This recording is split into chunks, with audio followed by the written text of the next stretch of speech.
The Steam Workshop for Project Zomboid continues to be a lifeline for long-term players, offering new ways to play and features that the community never knew they needed. And whilst we're closing in on the launch of Build 42 in the first half of 2024, as confirmed by the lead developer earlier this year, that hasn't stopped the modders out there from developing some pretty great stuff in the last few months. I'll be taking a look at some of the quality of life mods, as well as mods that take more drastic measures to change core features of the game in this one, with links to every mod mentioned in this video down in the description. Don't forget, if you find yourself watching my videos often, please do consider subscribing. It's a fantastic way to join the community and to support the channel. Without further ado, let's get into those mods.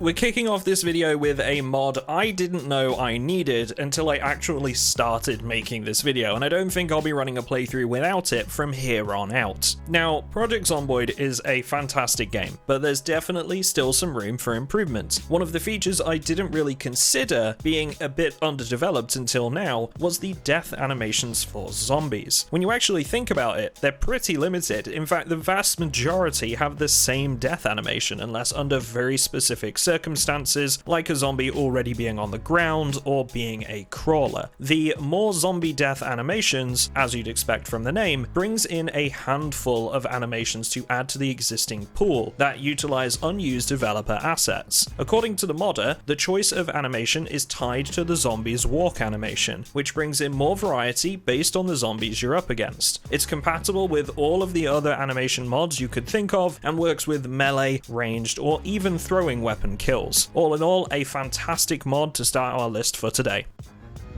Okay, so next I've got a couple of mods coming your way for the homebodies out there, the ones that like to stay at the safe house while your friends go out on loot runs to get things in order and ensure your post-apocalypse home is looking the best it can. By default, in Project Zomboid, most of the items in-game that you'll be placing for decorative purposes can only be laid flat. With the mod Standing Items, you'll actually be able to right-click an item and change its positioning to make it look as though it's leaning against an object or is just freestanding. It might not seem like much, but for those out there that take extra pride in their safe house, it's a must-have mod. Whether you're creating a weapons collection in your armory or creating your own bookshelf of skill books, you can let your inner interior designer free with this mod.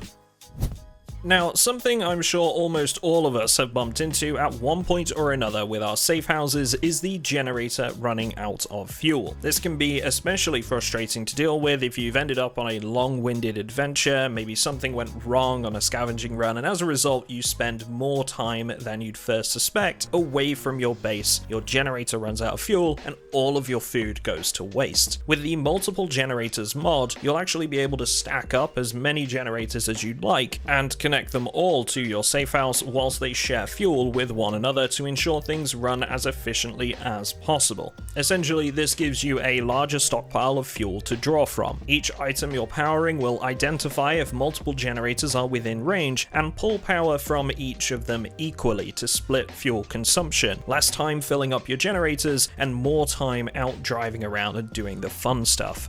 Speaking of driving around, I think it's fair to say that a lot of Project Zomboid players end up with one hand on the wheel and another on their map for significant parts of their playtime. Now, how do we overcome this in real life? A navigational device, perhaps? So why not put one in Project Zomboid? The mod Navigation has done just that, giving us the capability to mark several destinations and go between each one on a predefined route. You'll be given the best possible path to follow, you'll get audio directions as well as on-screen pointers, and an estimated time to your arrival, assuming you stick to the speed limit, which I highly doubt you will. If you choose to run the minimap, you'll also be able to see your route there at all times. Now, granted, navigational devices like this were only starting to be put in cars around the 1990s, so they might not be all that common, but I think we can look past that for the pure quality of life upgrade that this mod offers. To activate the navigational device, jump in your car and click on this new icon at the bottom left of your dashboard. This will give you full directions on usage from there. There's even a self-driving mode that can be activated once you've got your destination set, if you're brave enough to risk that sort of thing. Sticking with vehicles, our next mod is going to be one I think a very particular group will really enjoy. Now, some of you have likely experienced the incredibly frustrating instance of being bitten by a zombie through a vehicle door. This is essentially because the doors aren't animated in Project Zomboid, and if you get into a vehicle and immediately hit W to accelerate or start the engine, your character may not finish closing the door behind them. Because it isn't animated, you might not know until it's too late. That particular issue has been fixed by the mod More Immersive Vehicles, which not only spawns vehicles in the world with their doors and windows open at random, but it also animates the doors, windows, trunks, and so on. You'll never be left wondering whether something is open because you can visually see that it's open or closed. The mod also works with Shark and Sit's Kentucky Car Overhaul and the vehicles created by the popular modder KI5. The only caveat with this one is that as a result of adding the mod, a lot of the vehicles out in the world are going to have open doors, and this might make acquiring a vehicle significantly easier. This has been raised in the workshop page's comments section, but as of this moment, the modder isn't too sure on how to offer this as a customizable feature. And that's just something to be aware of, but all in all, a stellar mod that solves a very real problem with the game. Alright, so usually I try to get a building mod into these videos, and this time around I think I've got one that a lot of players using mods like Horde Night will enjoy, or any other mod that brings a threat to your safe house for that matter. This is Jay's Building Expansion, and unlike some other mods out there on the workshop, this one is pretty much entirely focused on base defense. You can use tires to form barricades, build wooden palisades, and even reinforced gateways and doors with a little slot in them for you to look through as opposed to the standard versions. There's a few decorative options in this mod as well, and it makes some changes to the existing health pools and building requirements for metal construction to assist with progressively building up your defenses. With level 4 metalworking and some supplies, you can even upgrade existing wooden walls to scrap walls for extra HP and durability. It's worth noting that this mod does not work with more builds, but it does work with the building menu mod, and there's extra support now available for the barricade Zombies mod, which does exactly what you'd expect it to, and pairs very well with this one if you're doing any kind of base defense in your playthrough.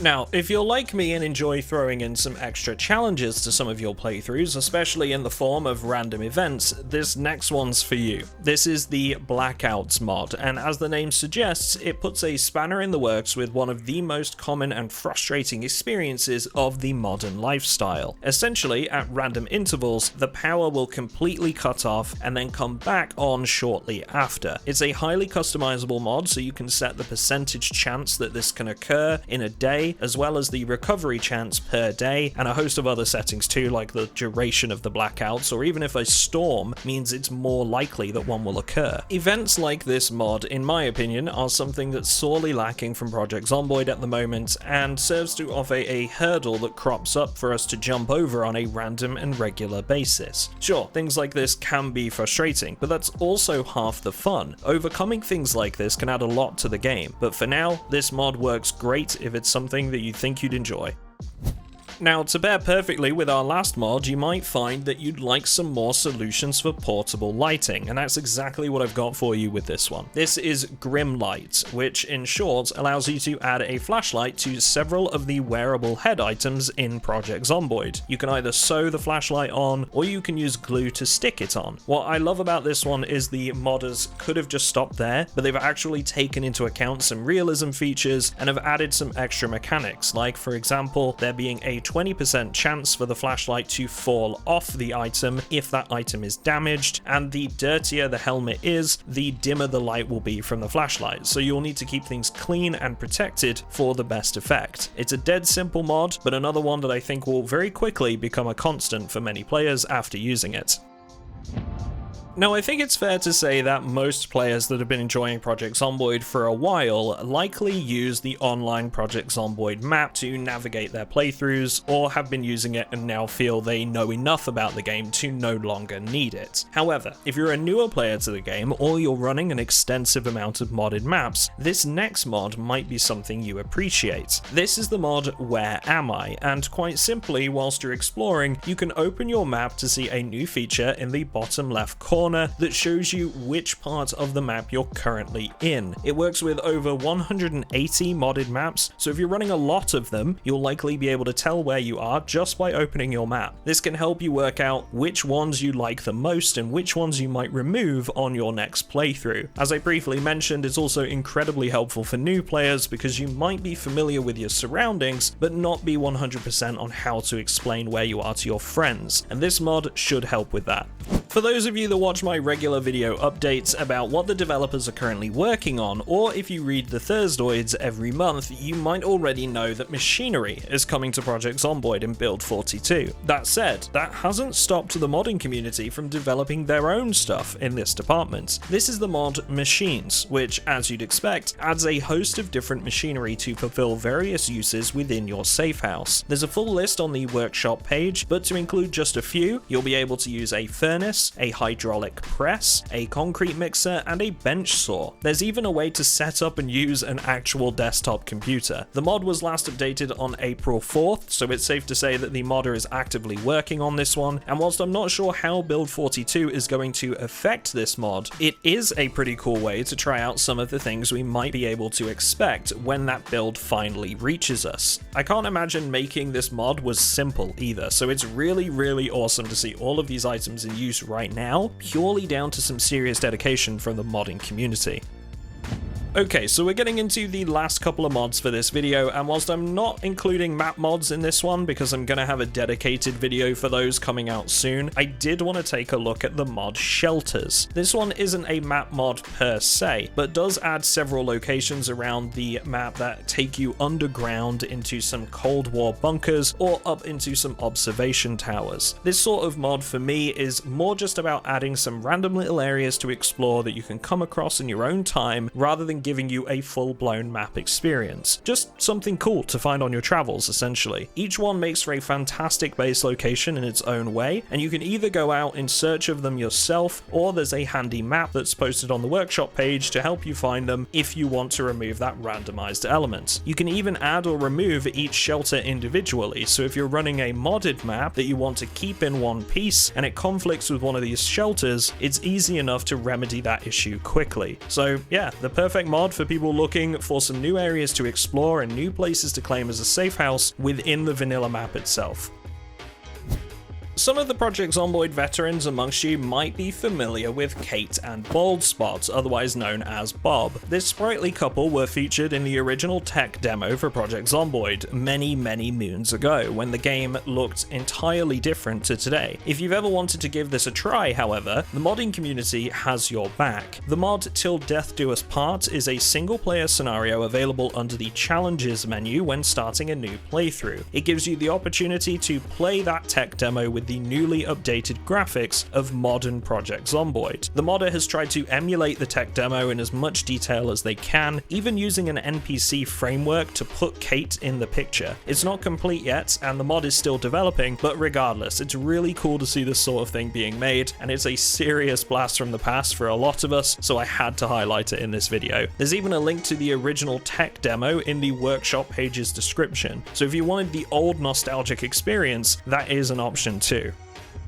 So that's it from me in this one, folks. Hopefully you found at least a couple of mods in this one for you to try in your own playthroughs, and if you did, once again, I'd encourage you to subscribe to the channel for more Project Zomboid stuff like this. And I'm going to have a map mods video coming out in the not too distant future as well. If there's any mods that have come out recently that you want to bring some attention to, just drop their name in the comments below with a brief description. Remember, no direct hyperlinks, the spam filter on YouTube isn't a fan of those. And lastly, a very special thank you to all of my Patreon supporters for backing the channel for £3 a month and joining us on our whitelisted Project Zomboid server, which is actually running a huge 120 plus maps at once this month. So if you fancy giving that a try, there is a link down in the description for that too. Thanks everyone, and I will see you all in the next one.